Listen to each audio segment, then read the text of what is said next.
Alrighty, here is how you can take a tablecloth of an appropriate weight and turn it into a wrap. This is a tablecloth that I picked up at Target. I think it was maybe $12 because it was clearance.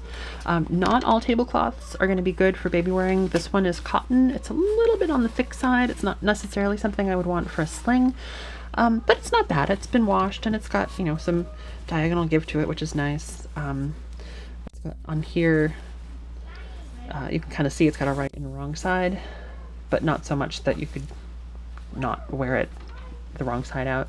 I had already cut this in half because I made a wrap from it for a previous application, but you can see if it's got stripes like this, it's very easy just to cut along a stripe. And the other thing is you can use that whole you know, cut a thread and pull method that I showed you earlier with the Easy Care wrap. That's a little bit more tricky when you've got 120 inches that you're working with. It's a little time consuming, but it is the nicest way to get a straight cut on a tablecloth, especially since most of the decent weight ones will not snip and tear very easily. Generally, plain weave fabrics like Osnaburg and things like that will tear easily. The tablecloths, especially the Jacquard-woven ones, tend not to tear easily. A lot of people use Mahogany Jacquard tablecloths to make wraps from because they're very, very similar to wrap fabric, and those you really cannot snip and tear. It doesn't work well at all. Jacquard, if you're not familiar, it's just a method of weaving so that if you've got two colors, one side is one color and the other is another. Let's see if I've got something Jacquard-woven on hand. And I do. This is not a tablecloth. This is an OSHA wrap that a customer has sent to be turned into a sling. But you can see on this side, you've got kind of white roses on red. And if we go underneath, it's got red roses on white. That's Jacquard-woven. And it does make for a very nice baby wearing fabric, generally speaking, because it has a nice give to it and it molds nicely. So that is not going to be the case with this tablecloth. This is not Jacquard-woven, but it's still suitable for a wrap. So this was, I believe, 120 inches long, which is long enough for a very short wrap by itself. This is something that you might use for a rucksack carry, and I'm not really, I was never, unfortunately, a very good wrapper. I tended to use a ring sling, so I don't know all the lingo and that sort of thing, but you can use it at just 120 inches if you're small enough and if it's carries that you want to do. However, if you wanted to make a long wrap and you wanted to do it on the cheap, a tablecloth is an excellent way to do that. What we're going to do is just overlap the ends. So we have on this tablecloth 3 edges already finished, 1 cut edge, which I cut. And what I'm going to do, I had the end with the tag before, I don't want to use that end. So I've got 2 cut edges, and you can see, oops, that's where I cut them apart. And all I'm going to do is overlap them by about 6 to 8 inches. You will get some people telling you that it's not safe to join pieces together to make a long wrap. I honestly don't think that's true. People have been doing this for a very long time, and I have yet to hear of an incident where a wrap, you know, fell apart in 2 pieces because it was seamed together. Obviously you want to have a good seam, a safe seam, but it's not going to self-destruct spontaneously unless you have done a very, very bad job sewing.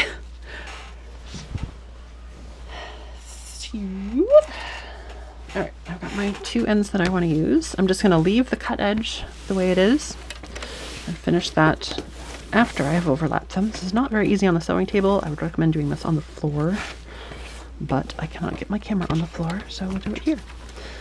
And you can't see the markings, but I've got 1 edge lined up at 20, and I'm lining this one up at 28. And here I am going to pin just because it's a fairly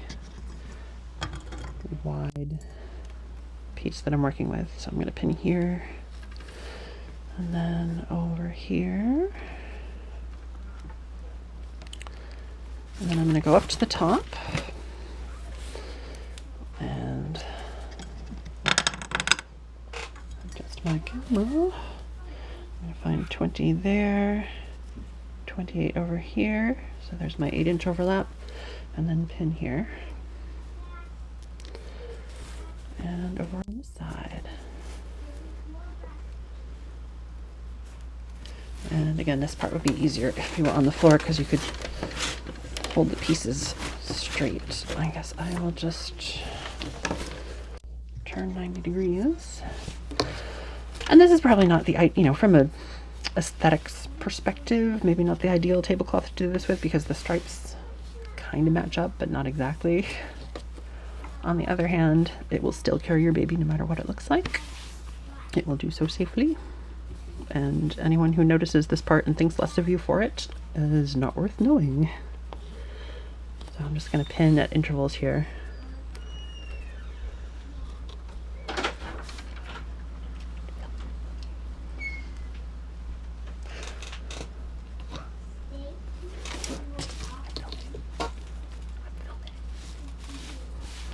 Alright, so I've got my 8-inch overlap there. You can kind of feel the lip where the other hem is.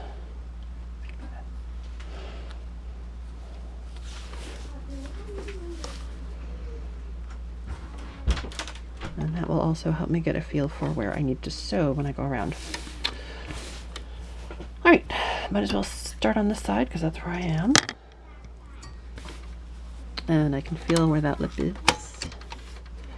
And just go ahead and start sewing. I'm not using any particular stitch for this. Straight stitch is fine. You can go over this once or twice, whatever you feel is necessary. I personally think it's fine going once around because there is a lot of area that's taking the strain. It certainly wouldn't hurt to do 2 if that makes you feel more secure. And here I'm just gonna follow the edge. Probably will turn this over when I get to the other side just so that I can see what I'm doing and you can see what I'm doing. Generally people don't recommend sewing over pins. I tend to do it because I know my machine and it's pretty good about it. But you can always slow down or stop and take the pins out before you hit them. Because if you do hit them, you'll probably break a needle or at least bend the pin. Can't even tell you how many times I've done that.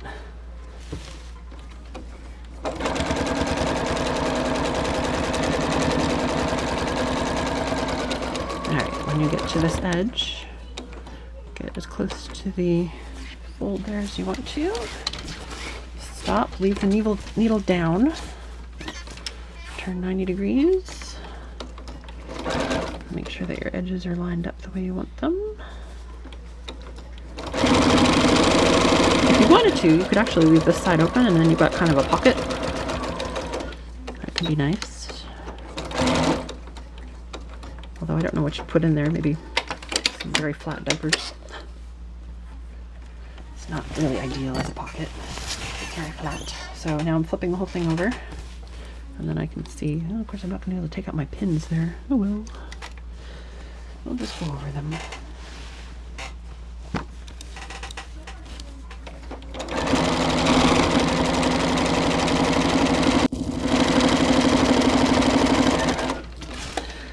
The other thing you can do if it's got a clear weft line going across, you can kind of line up this folded edge with the weft. Make sure that you're sewing a straight line. However, even if it's not straight, it's still going to be safe. Don't worry too much about the aesthetics of it, especially if this is your first wrap. You'll still carry your baby. Even the ugliest piece of fabric will carry your baby. And here I'm just going to do this turn again before I back tack. So now we've got one rectangle that goes all the way around this. My less than ideal setup where it's mounted on my right, so if you notice it wiggling, that's why. So you really could stop at this point as far as reinforcements go. This is not going to come apart. It's very, very strong. I'm sure I could get my husband in here and play tug of war and it would be fine. If you wanted to though, and even as a design element, you could stitch another line, maybe 1/2 inch from the first round, just for a more secure attachment if you wanted it. And don't think it's necessary, but if it gives you peace of mind, that is absolutely fine. I won't hem this whole thing because it is terrifically long. This is already a 10-minute video. And it's not hard to hem. The thing about this method, as you get to this point, is it is very difficult for the sewing machine to go through this huge lump. So I will show you how I get around that. When I'm hemming, I don't iron, I don't pin. I just kind of fold and go. I'm going to start from the middle here, so I don't have to do the whole thing. But this is pretty much matches the hem on the other side.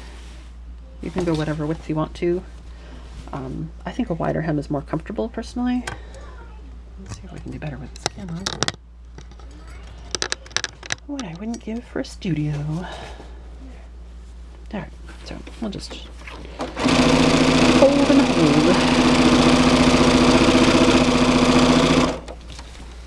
hold. If you wanted to iron this, it's a little bit easier sometimes. I'm just going to hold.